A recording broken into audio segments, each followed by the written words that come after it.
లేవద్దు. దానికి కూడా మనం సోషల్ మీడియా ఇప్పుడున్న రోజుల్లో ఈ ట్రోలింగ్స్ కాబట్టి ఆయన ఒప్పుకున్నారు. ఆయన అక్కడ ఎవరిని ఏదో ద్వేషించో లేకపోతే ఏదైనా కాంట్రవర్షియల్ గా మాట్లాడుంటే దాన్ని చర్చించేవాళ్ళు. కానీ ఇది అది కాదు కదా.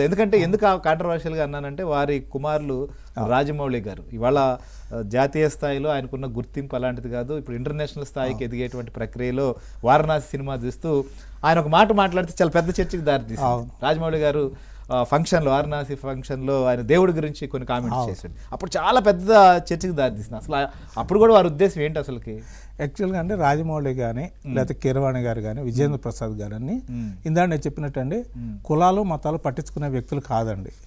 అంటే అలా అని వాటికి దూరంగా ఉంటారో వాటిని విస్మరిస్తారో అని కాదు. అదే ఇవ్వాల్సిన గౌరవం వాటికి ఇస్తారు. అందులో ఏమైనా తప్పులుంటే సరిదిద్దుకోవాలని చూస్తారు.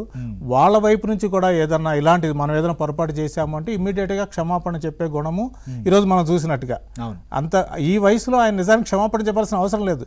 ఆయన ఎవరు క్వశ్చన్ కూడా చేయలేదు. ఎప్పుడైనా ఆయన కామెంట్ చేసి ఉండేవారు లేకపోతే మీరు పలానా సందర్భంలో ఇలా మమ్మల్ని తక్కువ చేశారు అనేది ఉదాహరిస్తేనో చెప్పొచ్చు. అంటే ఒక రకంగా ఆయన బేషరతుగా క్షమాపణ చెప్పారు చేయని తప్పుకి. కరెక్ట్. నోటికి వచ్చినట్టు మాట్లాడేసి చెప్పు చేసి కూడా క్షమాపణ చెప్పాలి.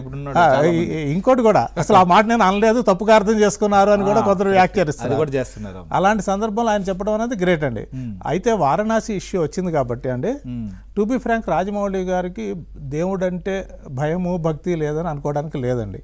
ఆయన తీసిన సినిమాలు కానీ బయట ఆయన ప్రవర్తన కానీ. కాకపోతే ఏంటంటే దాన్ని ఆయన బహిరంగంగా ప్రదర్శించకపోవచ్చు. కొంతవరకు ఆయన ఏంటంటే దాన్ని ఎక్కువ ఆర్భాటానికి కూడా పోరు. ఆ రోజు కూడా ఆయన మనసులోంచి వచ్చింది. నిజానికి రాజమౌళి కూడా ఏదో ఉద్దేశపూర్వకంగానో దీన్ని ట్రోల్ చేద్దామనో కొందరు ఏంటంటే ఇలా చేస్తే ప్రచారం ఎక్కువ జరుగుతుందని. నిజానికి రాజమౌళికి అవసరం లేదు కూడా. ఎందుకంటే మహేష్ బాబు రాజమౌళి కాంబినేషన్లో సినిమా అంటేనే పెద్ద ప్రచారం అది. కాబట్టి ఇలాంటి దానివల్ల కొంత ఆయనకి నష్టం జరుగుతుంది. కానీ ఏంటంటే ఆ రోజున ఆ టీజర్ ఏదైతే వేయాలనుకున్నారో చాలా సందర్భాల్లో దానికి ఇబ్బంది వచ్చినప్పుడు అది సరిగ్గా ప్లే కానప్పుడు దాదాపు 2 రోజులు బట్టి పడిన శ్రమ ఏంటి వృధా అయిపోతుంది. ఒక పక్క ఫంక్షన్ టైం అయిపోతుంది సరిగ్గా ప్లే కావట్లేదు అన్న ఒక చిన్న బాధతో ఇప్పుడు మనలో కూడా చాలా మంది అండి ఏదో ఒక చిన్న అనారోగ్యం చేస్తుంది దేవుడికి దండం పెట్టుకుంటాం తగ్గాలని కోరుకుంటాం తగ్గదు.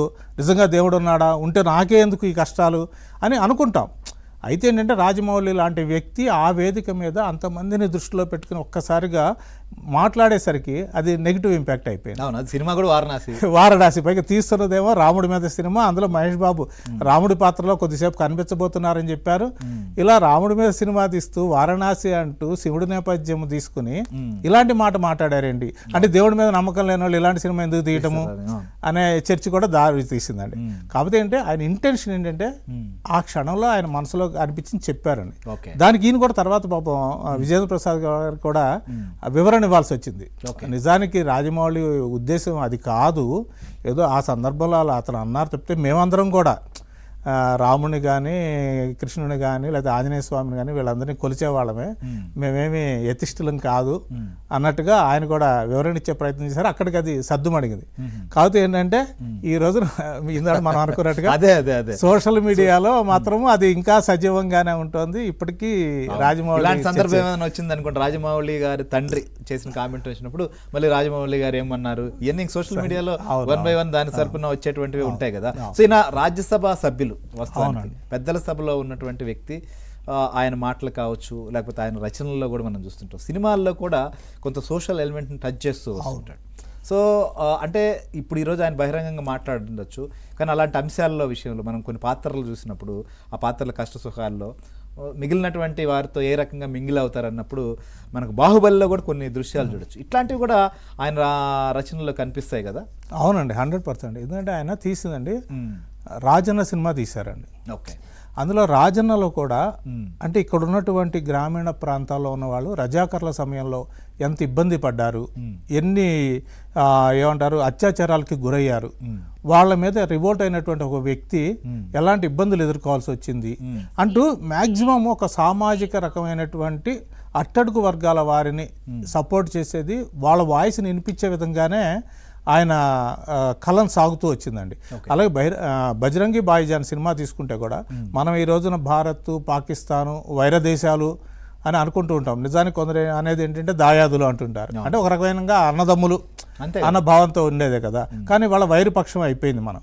కానీ ఆ సినిమాలో కూడా పాకిస్తాన్కి చెందినటువంటి ఒక మూగ అమ్మాయి భారతదేశానికి వచ్చి తప్పిపోయినప్పుడు ఆ అమ్మాయిని అక్కడ దించి రావడం కోసం ఒక ప్రయత్నం చేశారు. అంటే అక్కడ మానవీయత అన్న కోణాన్ని ఆయన హైలైట్ చేయాలనుకున్నారు తప్పితే మతాలు మతద్వేషాలు రెచ్చగొట్టాలని కానీ దాన్ని క్యాష్ చేసుకోవాలని కానీ ఆ సినిమా మాధ్యమం ద్వారా ఎప్పుడు ఆయన ప్రయత్నించలేదండి. కాబట్టి ఒక రకంగా ఇలాంటి వాళ్ళు అంటే ఈ రకమైనటువంటి సెటిల్డ్ మెంటాలిటీ లేకపోతే సమభావన ఉన్న వాళ్ళు రాజ్యసభ మెంబర్లుగా వెళ్ళడము లేకపోతే అక్కడ వాళ్ళ వాయిస్ వినిపించడానికి అవకాశం కల్పించడం అన్నది కూడా ఒక రకంగా ఒక మంచి విషయం అనే అనుకోవాల్సి ఉంటుందండి. సో ఈయన ఒక దశలో అంబేద్కర్ గారి పైన కూడా ఏదో సినిమా తీయాలని ప్లాన్ చేశారు కదా. అంటే ఏంటి ఈయన అంటే ఆయనే డైరెక్ట్ చేయాలనుకున్నారు లేకపోతే దానిపైన ఏమైనా కథ సిద్ధం చేసి ఎవరికైనా ఇవ్వాలనుకున్నారు? ఏంటి అసలు విజేంద్ర ప్రసాద్ గారి ఆలోచన? ఆయన లార్జర్ దాన్ లైఫ్ ఆలోచిస్తారండి. ఓకే, ఈ రోజు నిజానికి ఆయన వయసుకి ఆయన కెమెరా వెనక నుంచుని డైరెక్షన్ చేసేంత ఓపిక ఉందా లేదా అన్నది మనం చెప్పలేం, కానీ ఉత్సుకైతే ఉంటుందండి. ఇప్పుడు సింగీతం శ్రీనివాసరావు ఉన్నారు, 90 years దాటిన తర్వాత కూడా ఇప్పుడు ఆయన ఒక సినిమా డైరెక్షన్ చేయాలనుకున్నారు, 90 దాటిన తర్వాత కూడా. అలాగే విజయేంద్ర ప్రసాద్ గారు కూడా ఆయన ఇదేదో నెంబర్ అంతే వయసు అనేది నెంబర్ తప్పితే అది మనసుకు సంబంధించింది కాదు అని నమ్మే వ్యక్తి. అందుకని ఇప్పటికీ ఈ క్షణాన్ని కూడా ఆయన చాలా నిత్య చైతన్యశీలిలాగా కనిపిస్తుంటారు మనకి. ఆ వయసులో ఆయన ఆ ఫంక్షన్కి వెళ్ళడము, అక్కడ మాట్లాడడము, అంతమందిని మెసమరైజ్ చేస్తూ సంభాషించడం అన్నది కూడా ఒక రకంగా గ్రేట్. ఏదో ఇంటి దగ్గర ఉండి కూర్చోకుండా, అంతే కదా. కాబట్టి ఆయన ఏంటంటే ఫస్ట్ థింగ్ రచన అండి. ఆయనకి ప్రాథమికంగా చేయాలి అనుకునేది రచన చేయాలనుకుంటారు బాగా. ఎందుకంటే ఆయన రాసిన ప్రతి కథ ఆయన డైరెక్షన్ చేయలేరు. అంత మాత్రాన డైరెక్షన్ చేయకుండా వేరే వాళ్ళకి ఇస్తారా అన్నది కూడా చెప్పలేమండి. ఎందుకంటే ఆయన కూడా ఇందాక చెప్పినప్పుడు రాజన సినిమా డైరెక్ట్ చేశారు, అలాగే ఆ మధ్య శ్రీవల్లి అని ఒక సినిమా డైరెక్ట్ చేశారు, డైరెక్షన్ చేస్తుంటారు. అవకాశం ఉంటే కనుక డైరెక్షన్ చేయాలని కూడా ఉంటుంది. ఆ మధ్య ఎక్కడో నేను చదివింది ఏంటంటే RSS చీఫ్ నాగపూర్ వెళ్ళి RSS చీఫ్ని కలిసి RSS మీద కూడా సినిమా తీస్తాను, నా దగ్గర కథ రెడీగా ఉంది, మీరు అవకాశం ఇవ్వండి, ఇది జనంలోకి తీసుకెళ్ళాలి 100 years అయిన సందర్భంలో అని చెప్పారట. అలాగే అంబేద్కర్ మీద కూడా, ఎందుకంటే భారత రాజ్యాంగ నిర్మాతల్లోనండి మనం పొద్దున్నే పూజనీయ వ్యక్తులు ఎవరు ఉన్నారు అంటే ఖచ్చితంగా అందులో అంబేద్కర్ ఉంటారండి. ఆయనకి కులాలకి మతాలకి సంబంధం లేకుండా గౌరవించాల్సిన వ్యక్తి. అలాంటి వ్యక్తి గురించి ఇప్పటికే చాలా సినిమాలు వచ్చినాయి, కానీ ఎవరి కాన్సెప్ట్ లేకపోతే ఎవరు వాళ్ళ ఆలోచన ధోరణిని ఎలా ప్రజెంట్ చేస్తారనేది భిన్నంగా ఉంటుంది. ఇది రామాయణాన్ని ఎంతో మంది రాసినా కానీ ఎవరికి వాళ్ళు చెప్పాలనుకున్నట్టుగా అంబేద్కర్ గారి గురించి కూడా